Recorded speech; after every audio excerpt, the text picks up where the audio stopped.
Good morning, everybody. Today, I thought we'll look at those of you that are out there that have shoulder pain, suffering from shoulder pain. I'll give you a little bit of a screen to see what might be going on. Now, just to some important notice, this is not a full blown diagnosis, it's just an idea. So, to get a strong diagnosis, you need to go to a clinician, like a physiotherapist, or a doctor to get a proper diagnosis. All right. Best way to do it as well is to go and get an MRI scan. That will obviously show you everything what's going on inside the shoulder. Okay. Now, um, this shoulder is basically it's a very lax joint. There's a lot of movement that can go on in the shoulder. All right. Now, because we live in such a flexion dominant culture, 70% of individuals out there will have some sort of shoulder or capsule impingement, especially in the anterior shoulder, from flexing forward, sitting behind a computer, typing away on your phone, and generally just exercising your thumbs. All right, so the best way to start off with it is to find a wall you can stand against, all right, or sit, all right, and you're going to bring your arms up to a 90 degrees like this, and you're going to press your lower back into the wall, and then you're going to try and keep your forearms on the wall while you're sliding up. All right, now if you are barely touching the wall, then you are at a level 3, which means you will obviously you have a great chance of getting a shoulder impingement, which can lead to other things which we will discuss later. If you can get your either your forearms or your lower back against the wall and with force, then you I would say at a level 2, and obviously you're at a level 1 if you can slide it up and down. All right, so one thing when you three things to look out for when you're doing that is a lack of mobility or movement. Weakness in the shoulder is a big one as well, and then obviously pain. So you can look for those three things. All right, now if you struggle and you have pain in your shoulder, there's two ways you can assess for a anterior shoulder impingement. All right, which is generally because of poor posture. Now, a shoulder impingement can be because of other soft tissues restricting your movement in the front part or the anterior part of the shoulder, or it could be bone. It could be a variety of things. Okay, but like I said, you can when you get a proper diagnosis and you go for an MRI, you'll be able to see which ones. But a basic screen you can do is this one. Place your hand on your shoulder and you lift your elbow up. If there's pain, then obviously percent chance that you might have an impingement. Okay.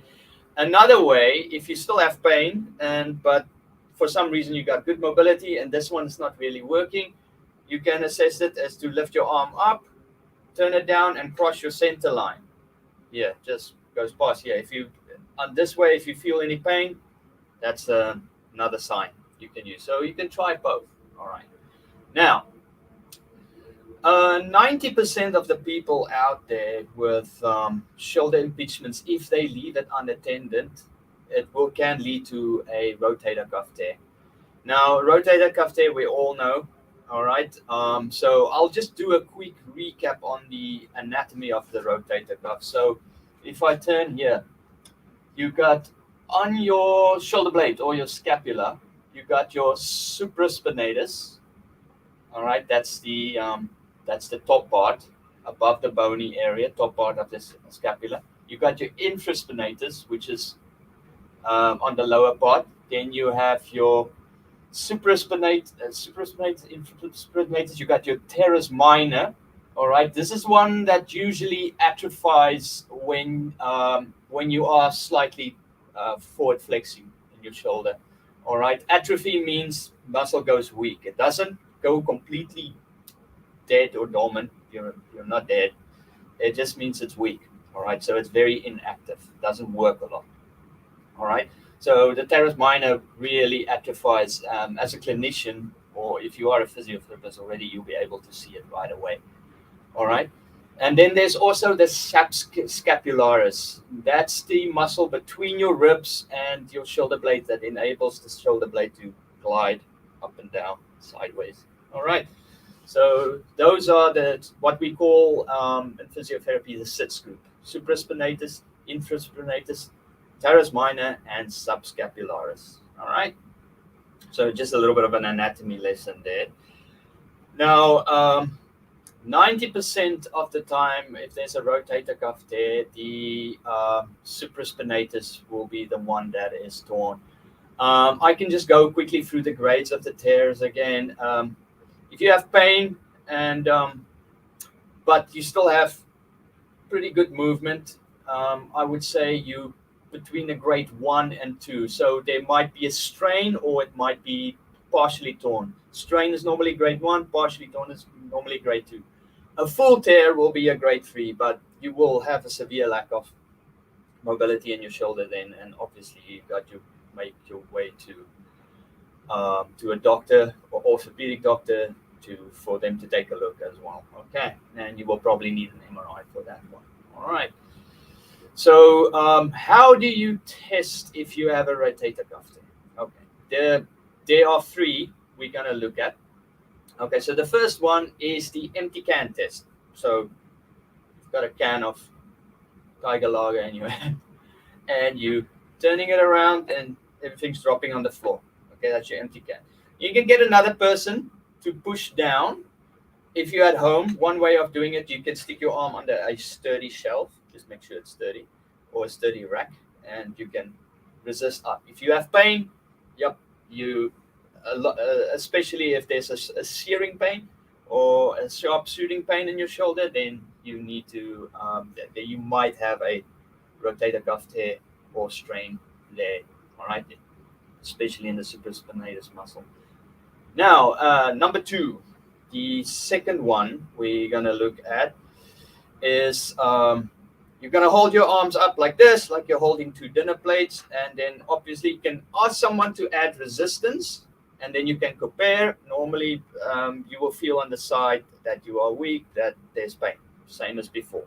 It's another way of testing it. Okay, if you don't have anybody available to test for you, and again, you can just stand against the wall and resist against the wall, either with your fist like this, or the edge, or reach up the hand like that, and again you will feel it there. Okay, number 3 is the best one for me.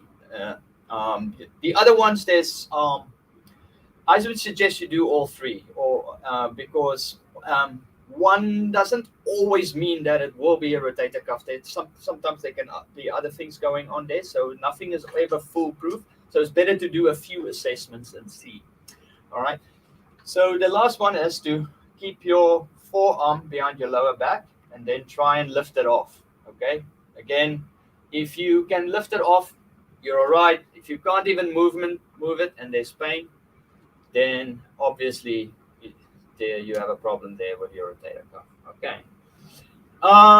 Now the wall slide test to look for the impingements we discussed earlier can also be done as a type of an exercise. So you can try and slide up and down. Again, if you have to force your forearms and your lower back against the wall and your head is tilting up, you want to keep your chin slightly tucked, then obviously, you're very, very stiff. So start making the range of motion kind of small. Don't try and force it, because something will come away from the wall. Okay. And also you want to move at a slow pace as well. Now, for external rotation, as a lot of you know out there is a lot of exercises you can do. The most common one that gets prescribed is normally the TheraBand that you tie against a post, and then you do the external rotation there.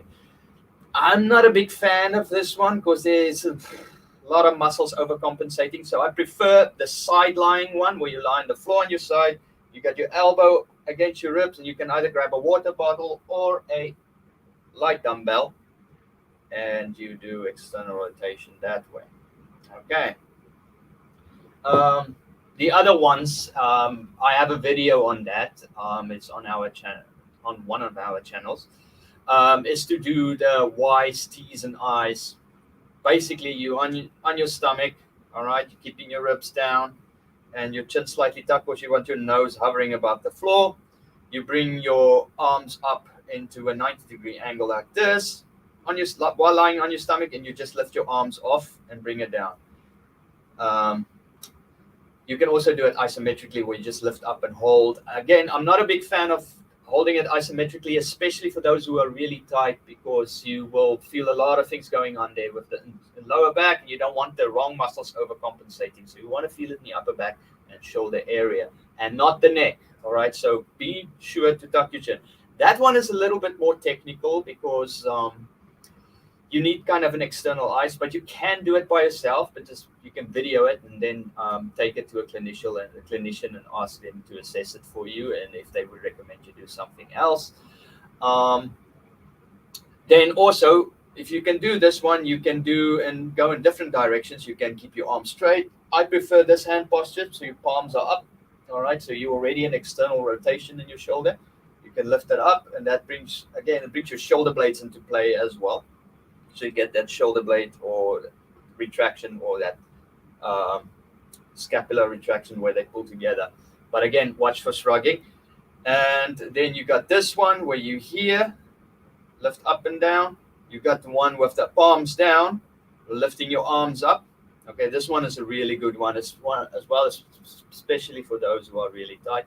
The hardest one is keeping your arms straight above your head like Superman while you're on the floor, and then lifting up and down. Okay.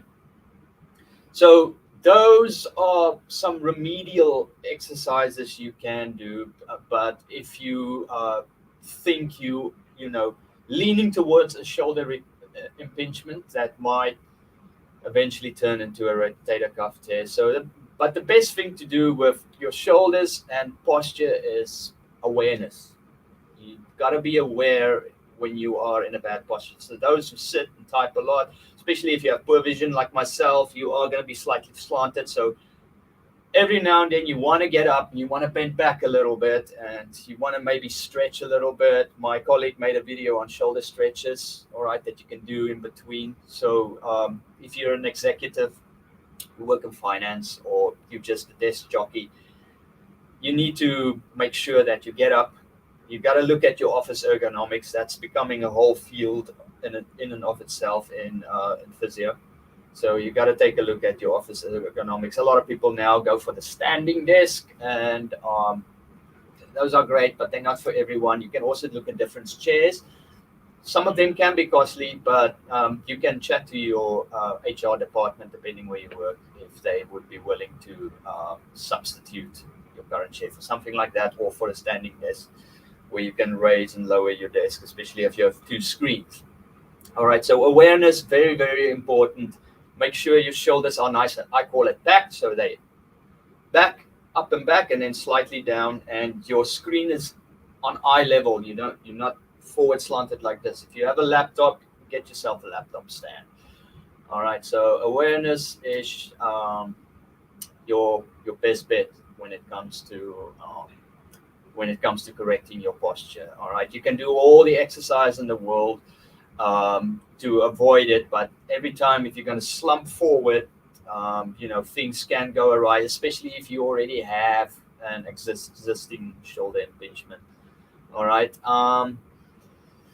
If you don't have an existing impingement, just be aware of the posture, but stay active. Make sure you exercise the circumference of your shoulder if you do resistance training in the gym, and I recommend that everyone does some form of resistance training when they're on the gym, whether that is barbells, dumbbells, kettlebells, body weight, rubber bands, whatever works for you. All right. Anyway, I hope you enjoyed this live feed, and there's some information that are useful for you.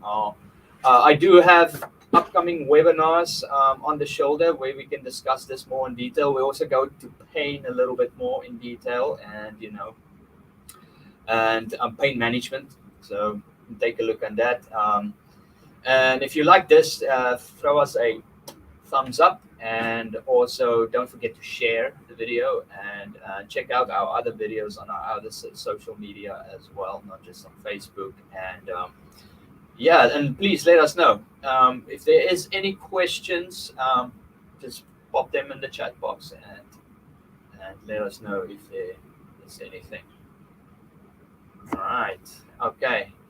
Other than that, have yourself a good week. Stay healthy, stay able, as opposed to disable, and I will talk to you next time.